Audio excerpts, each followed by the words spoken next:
Assalamualaikum, hai korang. Okay.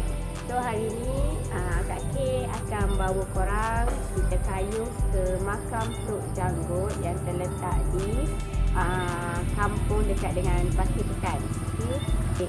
Macam semua tahu, Tok Janggut merupakan salah seorang pahlawan bagi negeri Kelantan semasa zaman pemerintahan British. Tok Janggut ni ialah seorang yang salah seorang lah yang terlibat dalam penentangan pemerintahan British. Okay, so kita ke sana lah. Jom.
Kita dah sampai dah dekat makam Tok Janggut ni.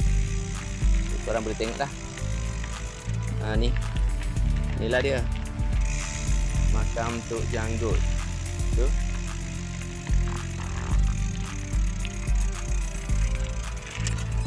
Activity pause. Activity resume. Activity pause. Makam Tok Janggut. Okey. Jom kita lawak jap.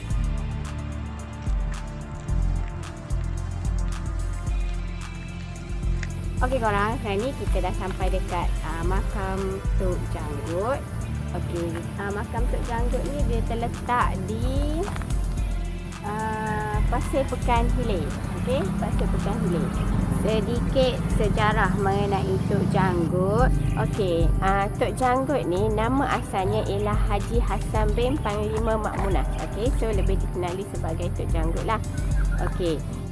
Kenapa dipanggil sebagai Tok Janggut? Sebab Haji Hassan bin Panglima Makmunah ni dia suka memelihara janggut dia sehingga ke paras dada dia. Okay, that's why lekat dengan panggilan Tok Janggut.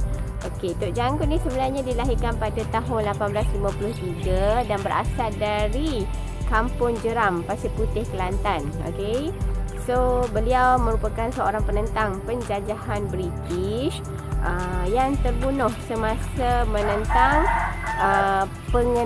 pengenaan cukai oleh British ketika perang Tok Janggut di Kelantan, Tanah Melayu masa itulah. Okey, so Tok Janggut juga merupakan salah seorang tokoh agama Islam yang menarik sokongan banyak pengikut-pengikut di negeri Kelantan. Okey, so biografi ringkas berkenaan dengan Tok Janggut ialah Tok Janggut mendapat pendidikan awal di Mekah dan sangat mahir bersilat.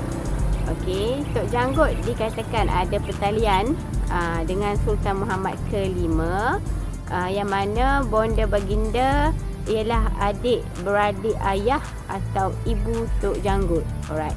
Okey, so ada yang mengatakan Tok Janggut ni sebenarnya anak murid kepada Tok Kupalu. Okey, sebab utama Tok Janggut menentang pemerintahan British pada ketika itu ialah kerana ada perubahan dari segi pentadbiran yang telah menyentuh kedudukan dan keistimewaan tradisional negeri Kelantan. Okey, antara yang sensitif yang telah membuatkan kemarahan Tok Janggut ialah yang pertama cukai tanah, cukai kepala yang dikenakan sebanyak RM1 setahun untuk seorang, cukai pokok buah-buahan yang dikenakan sebanyak 3 sen setahun, kelapa sebanyak 3 sen setandan dan sirih sebanyak 5 sen sejunjung. Okey, so oleh yang demikian Tok Janggut ingin memperjuangkan hak-hak istimewa tersebutlah.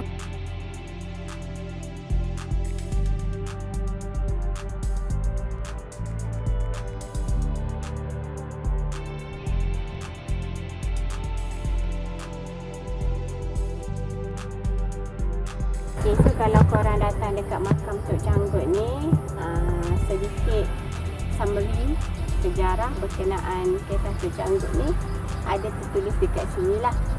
Okay, so sebenarnya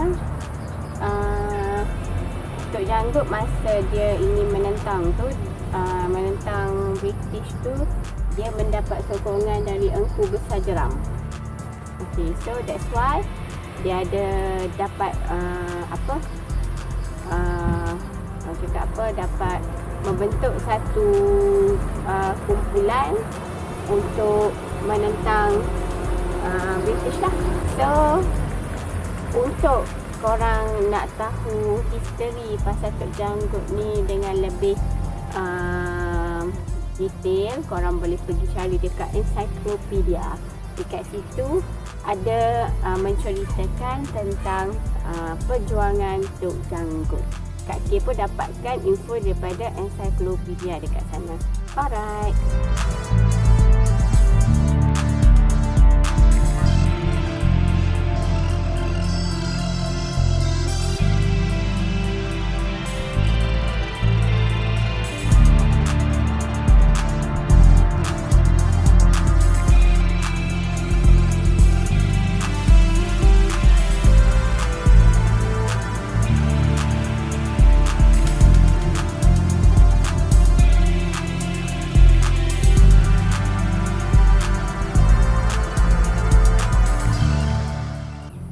Kalau korang datang ke makam Tok Janggut, jangan lupa untuk sedekahkan Al-Fatihah buat Tok Janggut. So kalau tengok dekat sana ada ditulislah pahlawan Melayu Kelantan Haji Mat Hassan bin Munas ataupun lebih dikenali sebagai Tok Janggut. Okey, Tok Janggut meninggal pada tahun 1915. Okey. Ketika pertempuran berlaku, iaitu pada 25 Mei 1915. Okay, jasad Tok Janggut telah dibawa ke Kota Baru dalam kereta lembu yang mengambil masa dalam masa sehari. Okay, and then kemudian dikebumikan di sinilah, di Pasir Pekan. Okay, so jangan lupa untuk singgah dekat salah satu tempat bersejarah di negeri Kelantan lah. Okay, so sekarang ni jom kita pergi breakfast. Kak Cik pun dah lapar dah. Kita pergi breakfast dekat kedai kopi pop.